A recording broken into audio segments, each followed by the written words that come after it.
Assalamualaikum warahmatullahi wabarakatuh. Alhamdulillahillazi hadana lihaza wa ma kunna linahtadiya laula an hadanallah. Asyhadu an la ilaha illallah wa asyhadu anna Muhammadar Rasulullah. Rabbi shrahli sidri wa yassirli amri wa ahlul 'uqdatam min lisani wa yafqahu qawli.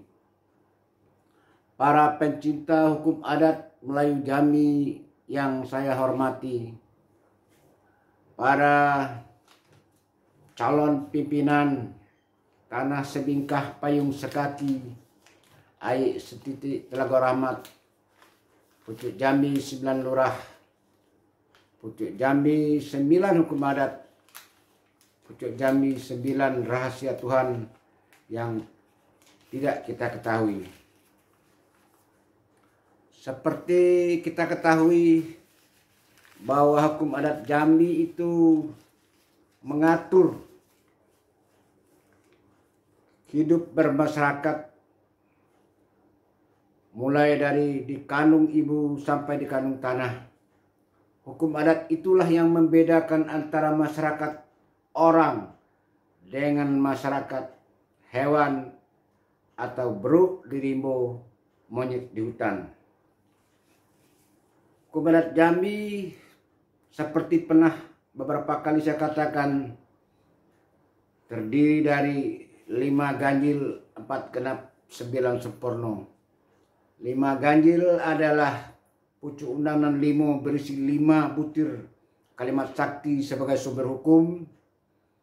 Kemudian 4 genap merupakan hukum dasar berisi adat yang 4. Kemudian 9 sempurna adalah bagian dari hukum adat yang 9 pucuk. 5 merupakan pripat. Arti pripat itu pribadi. Bila satu kejahatan, satu perbuatan terjadi, tidak mengadu kepada pemangku adat. Walaupun pemangku adat tahu sebenarnya yang terjadi, pemangku adat tidak mengurusnya. Nah, lalu ada undang yang 4. Yang dikatakan undang itu bersifat publik. Artinya kalau suatu kasus terjadi, walaupun kita tidak melapor kepada pemangku adat tetap mengusutnya. Nah, itu yang disebut dengan hukum publik. Sekarang kita masuk kepada Undang 20, yaitu hukum adat atau pidana adat yang di zaman purba disebut dengan hukum cakang budi, kemudian berubah menjadi hukum kriminal, lalu disebut dengan Undang 20 ketika rapat adat Bukit Seguntang 1502 Masehi atau tanggal 1 Muharram 908 Hijriah. Karena pada saat itu ditetapkan 20 pasal. Pasal-pasal Undang 20 pernah saya sebutkan beberapa kali.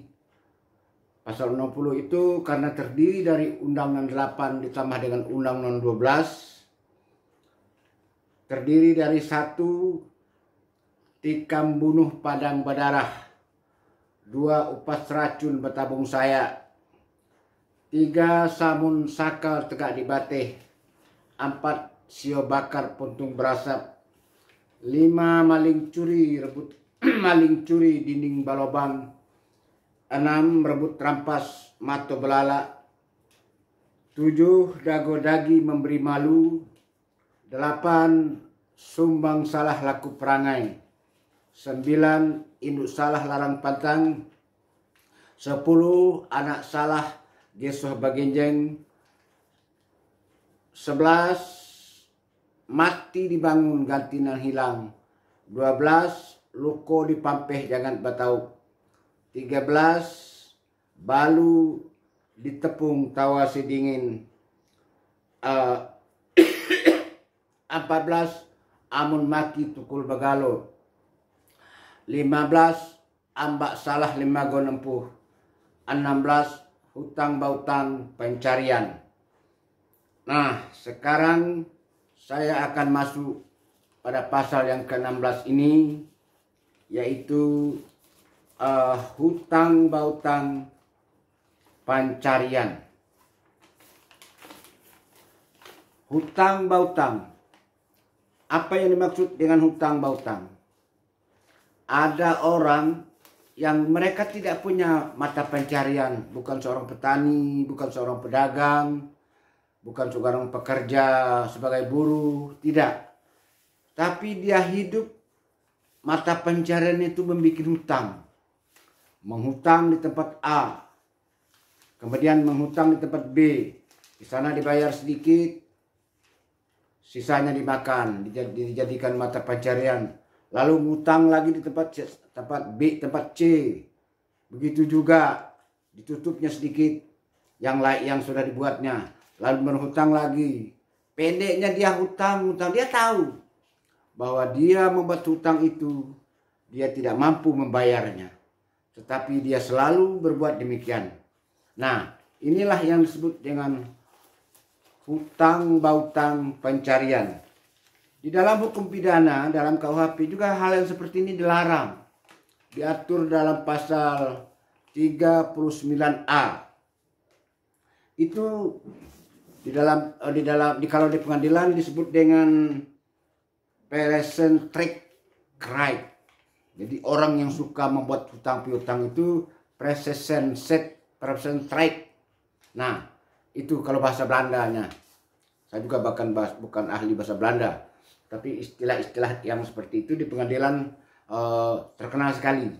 Nah, kalau dalam adat itulah orang suka berhutang di sini belum terbayar, berhutang di sana bayar yang sini dikit. Nah, lalu bayar lagi yang sini, besok berhutang lagi pada tempat lain. Jadi itulah pencarian yang bikin hutang terus. Nah, ini di dalam adat dilarang. Orang yang dilarang dalam adat ini ada dua, Mas. Kalau di dalam pasal 16 ini yang disebut dengan hutang bautang ini ada dua yang disalahkan pelakunya. Pertama, kalau dia rakyat biasa. Kedua, kalau dia pejabat. Nah, mungkin rakyat biasa yang hidup membuat hutang piutang, berhutang ke sini, lalu pinjam sana, bayar sini dikit, belum lunas, hutang lagi ke sana, bayar sedikit, sehingga akhirnya banyaklah hutang itu yang tidak terbayar. Nah, ini sebenarnya memang harus dihindarkan. Kalau kita banyak hutang, hidup tidak akan tenang sebenarnya. Apalagi kalau baru kawin, orang baru pengantin baru, datang orang nagih di depan mertua, di depan aduh, bukan main malunya. Jadi hutang bautang itu haruslah dihindarkan. Jadi membuat malu, menyusahkan diri sendiri dan juga mempermalukan keluarga kita. Nah, jadi itu. Jadi hutang bautang ini di dalam hukum, di dalam KUHP diatur dalam pasal 39 dan di dalam adat diatur dalam pasal 16, yaitu hutang bautang pencarian. Hutang-hutang itu sebagai mata pencarian itu tidak dibenarkan dalam adat. Nah, kalau rakyat biasa yang membuatnya, hutang sana belum lunas, pinjam lagi sana, bayar sini, atau selalu terus begitu. Jadi apabila rakyat biasa yang melakukan perbuatan ini, maka dendanya, maka kalau dalam hukum pidana jelas hukumannya. Tetapi dalam adat, kita bicara masalah adat, masalah Undang 20, maka dikatakan orang ini hilang bersebab bakarano telah melakukan hutang bautang sebagai mata pencarian, melanggar pasal 16 ayat 1. Hukumannya adalah beras 20 gantang, kambing 1 ekor, dan emas 10 emas, yaitu 25 gram.